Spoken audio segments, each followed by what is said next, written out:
Hi dear student friends, आज हम manager economics के यूनिट 3 में डिमांड के टाइप कौन कौन से उसके बारे में વાત करने जा रहे हैं। આપણે સંચાલકીય અર્થશાસ્ત્રમાં યુનિટ 3માં માંગના પ્રકારો કયા કયા છે એના વિશે આજે વાત કરવા જઈએ છીએ। તો માંગના પ્રકારો કયા કયા છે એ જોઈએ। સૌથી પહેલા તો सबसे पहला टाइप है कि भाई demand for producer goods and consumer goods કે ઉત્પાદક અને વપરાશી વસ્તુઓની માંગ। બીજો પ્રકાર છે કે ભાઈ टकाऊ और नाशवत वस्तुओं मांग। टाइप सेकंड टाइप है कि demand for durable and perishable goods. उसके बाद थर्ड है कि भाई drive demand and autonomous demand बराबर कि व्युत्पन्न मांग और स्वतंत्र मांग। फोर्थ टाइप है कि भाई industrial demand and formal demand उद्योगनी मांग और पेढ़ीनी मांग। पांचमो प्रकार है टूंका गाळानी और लांबा गाळानी मांग, short term and long term demand. उसके बारे में हम डीप में समझेंगे। यहाँ पे लिखा हुआ गुजराती में, लास्ट की एक स्लाइड में इंग्लिश में लिखा हुआ है, लेकिन गुजराती का जो डिस्क्रिप्शन है उसके साथ में मैं हिंदी में भी आपको समझाऊंगा। तो सबसे पहला जो है भाई जो कंज्यूमर डिमांड और जो प्रोड्यूसर डिमांड है वो क्या है। तो जो प्रोड्यूसर डिमांड है उसको किसको कहते हैं। तो भाई વસ્તુઓની માંગ બીજી વસ્તુના ઉત્પાદન માટે કરવામાં આવે તો તેને ઉત્પાદક વસ્તુની માંગ કહેવામાં આવે છે। जैसे दाखला तरीके यंत्रों, काचो माल, कारखानाની इमारत बराबर। जिस चीज़ की डिमांड किसी और चीज़ के प्रोडक्शन के लिए की जाती है, यानी उसको प्रोडक्शन किस वो मान लीजिए कि अब कोई चीज़ का आपको प्रोडक्शन करना है तो उसके लिए आप जो मशीनरी उसकी डिमांड करते हो तो किस तरह की डिमांड होगी कि भाई वो प्रोड्यूसर डिमांड होगी। वो चीज़ क्या है, उस दूसरी चीज़ बनाने के लिए वो प्रोड्यूसर उसको पैदा करती है, बनाती है, इसीलिए उस चीज़ को उस डिमांड को कैसे डिमांड करते हैं, प्रोड्यूसर डिमांड। उसके बाद इसमें ही दूसरा टाइप है कि जो कंज्यूमर डिमांड बराबर। कंज्यूमर डिमांड किसको कहते हैं तो भाई अंतिम उपयोग માટે ખરીદવામાં આવતી વસ્તુઓને વપરાશી વસ્તુઓ કહેવામાં આવે છે અને આવી વસ્તુઓની માંગને વપરાશી વસ્તુઓની માંગ કહેવાય છે। દાખલા તરીકે તૈયાર કાપડ, બિસ્કિટ અને दूध।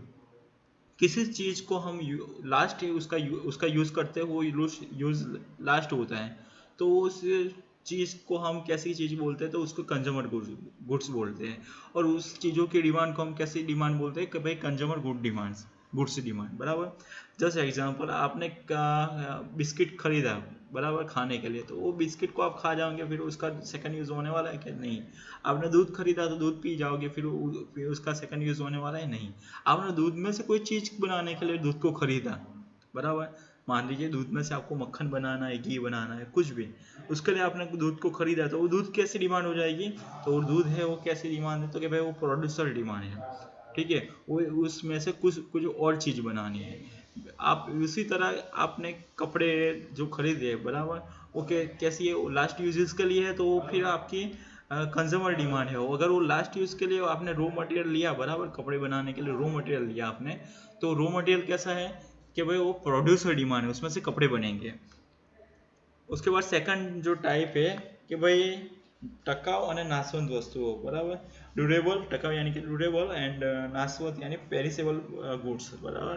उसकी डिमांड क्या है तो भाई લાંબા સમયગાળા સુધી લાભ થઈ શકે તેવી વસ્તુઓની માંગને टकाऊ वस्तुओं की मांग कहते हैं। क्या है कि भाई लॉन्ग टाइम तक जिस चीज़ का हम यूज़ कर सकते हैं उस चीज़ की डिमांड को हम कैसी चीज़ डिमांड करें, ड्यूरेबल डिमांड। जैसे कि फ्रिज, टीवी, फैन, ये सब कैसी डिमांड है, क्या ड्यूरेबल डिमांड। ये एक बार फ्रिज खरीदी फिर वो 5 साल तक उसका यूज़ कर सकते हैं, वो नाशवंत है, वो टकाऊ है बराबर। इसको यूज़ करने से उसका नाश नहीं हो जाता बराबर। एक बार फिर फ्रिज मैंने खरीदी बराबर, मैंने फिर उसको एक कुछ बॉटल पानी उसमें रखा, पानी भर के कुछ बॉटल रखी और फिर वो यूज़ एंड थ्रो नहीं हो जाती वो फ्रिज। फिर मैं उसको भी दूसरी बार भी करूँगा और तीसरी बार भी करूँगा, वो लंबे टाइम तक मैं उसका यूज़ करता रहूँगा। सेकंड टाइप है कि भाई जो चीज़ प्रथम वपराशમાં જ ખતમ થઈ જાય તે વસ્તુની માંગને નાશવંત વસ્તુની માંગ કહે છે। एक ही बार यूज़ करो और वो चीज़ ख़त्म हो जाए, वो गुड्स क्या हो जाए, खल्लास हो जाए, ख़त्म हो जाए, तो वो कैसी गुड्स है तो क्या वो क्या है, वो नाशवंत गुड्स, कैसी पेरिसेबल गुड्स है। और उसी गुड्स की डिमांड को हम क्या कहेंगे कि भाई perishable goods demand. Just example, आपने बटर मिल्क लिया, बटर मिल्क पी गया आप, तो वो क्या क्या हो गया, ख़त्म हो गया। आपने एक पेन ली बराबर, पेन ली लिखने के लिए, वो पेन की साइन खत्म हो गई तो रिफिल क्या हो गई, भाई नाशवंत वस्तु हो गई बराबर, वो नाश हो जाएगी। कुछ लोग ले सकते हैं इसको रिफिल में, अगर साइन पूरा एक रखो, पूरा भरे रखो तो नाशवंत नहीं है, वो टका हुआ है, ठीक है। थर्ड टाइप है कि व्युत्पन्न मांग ने स्वतंत्र मांग, ठीक है। વ્યુત્પન્ન માંગ किसको कहते हैं? तो भाई જ્યારે વસ્તુઓની માંગ કોઈ મૂળ વસ્તુઓની ખરીદી સાથે સંકળાયેલી હોય ત્યારે તેવી માંગ વ્યુત્પન્ન માંગ છે। किसी चीज की डिमांड, बराबर, कोई मेन चीज है उसकी उसकी खरीदी के साथ बिक्री खरीदी के साथ जुड़ी हुई हो तो उसको कैसे डिमांड करते हैं? व्युत्पन्न डिमांड, जिसको इंग्लिश में क्या कहते हैं? डिराइव डिमांड, बराबर। जैसे एग्जांपल, मुझे मकान बनाना है, बराबर, तो वो मकान बनाने के ये मेरी क्या है? मेन चीज़ है, मकान मुझे चाहिए, मेन चीज़ है, बराबर। उसके लिए मैं क्या, मकान बनाने के लिए कुछ चीज़ों की मैं डिमांड करूँगा। जस्ट एग्जांपल, सीमेंट है, रेती है, ईंटें है, बराबर। वो चीज़ों की मैंने जो डिमांड की वो मेरी कैसे डिमांड हो गई? वो कौन सी चीज़ें हो गई मेरी?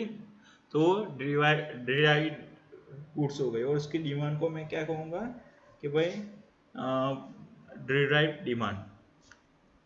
उसके बाद कुछ चीज़ें ऐसी है, बराबर, જ્યારે કોઈ વસ્તુની માંગ અન્ય કોઈ વસ્તુની માંગ સાથે સંબંધિત ના હોય તો તેને સ્વતંત્ર માંગ કહે છે। किसी चीज़ की डिमांड किसी और चीज़ की डिमांड से रिलेटिव नहीं हो, वो इंडिपेंडेंट है, ऑटोनोमस है, तो उसको ऑटोनोमस चीज़ें कहते हैं। और फिर वो चीज़ों की डिमांड को हम ऑटोनोमस गुड्स डिमांड कहते हैं, ठीक है।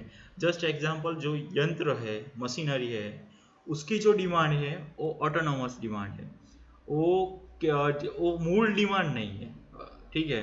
वो मूल डिमांड नहीं है, मेन डिमांड नहीं है, या तो मेन चीज़ के लिए की जाए डिमांड नहीं है। उससे वो एक तरफ है, जो यंत्र है वो हमारी कंज्यूमर डिमांड हो सकती है, ठीक है, वो हमारी कंज्यूमर डिमांड हो सकती है।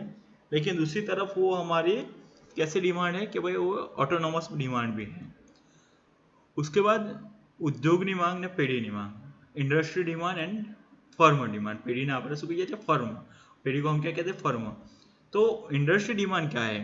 तो एक सरकी वस्तु अथवा नजीकની અવેજી વસ્તુઓની ઉત્પાદન કરતી પેઢીઓના સમૂહને ઉદ્યોગ કહેવામાં આવે છે। क्या है भाई? किसी एक चीज का प्रोडक्शन करने वाली जो अलग अलग जो फर्म है, वो फर्म का एक जूथ हो जाए, ग्रुप हो जाए, तो ग्रुप को हम क्या कहेंगे? इंडस्ट्री कहेंगे। इकोनॉमिक्स में हमारी बहुत क्लियरिटी, हम नॉर्मल में इंडस्ट्री बोलते हैं तो हम किसी को भी इंडस्ट्री बोलते हैं, लेकिन हम जब इकोनॉमिक्स में इंडस्ट्री की बात करते हैं तो किसी एक कंपनी को हम इंडस्ट्री नहीं कहते, हम कंपनी का जो समूह है, उसका ग्रुप है, उसको हम इंडस्ट्री कहते हैं। किसी एक चीज का प्रोडक्शन करने वाले, मान लीजिए कि पेन है, तो पेन, हमारे पास पेन होती है, तो पेन की कोई कंपनी है तो हम उसको नॉर्मली इंडस्ट्री बोलते थे। लेकिन वो कोई कंपनी, मानो कि सेलो पेन की जो कंपनी है, सेलो कंपनी है, तो उसको हम इंडस्ट्री नहीं बोलेंगे, वो सेलो फर्म है, बराबर। तो ये जो उनका ग्रुप है उसको हम इंडस्ट्री कहते हैं। और इंडस्ट्री की जो अलग अलग इंडस्ट्री है उनकी जो डिमांड है उसको हम इंडस्ट्री डिमांड कहेंगे।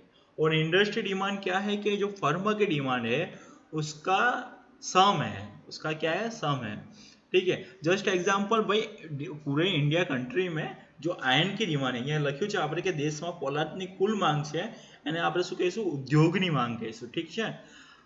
જ્યારે પેઢીની માંગ શું છે કે ભાઈ કોઈ એક પેઢીની માંગને અમુક વસ્તુની માંગ સૂચવે, કોઈ એક પેઢી અમુક વસ્તુની માંગ સૂચવે તો તે પેઢીની માંગ છે, બરાબર।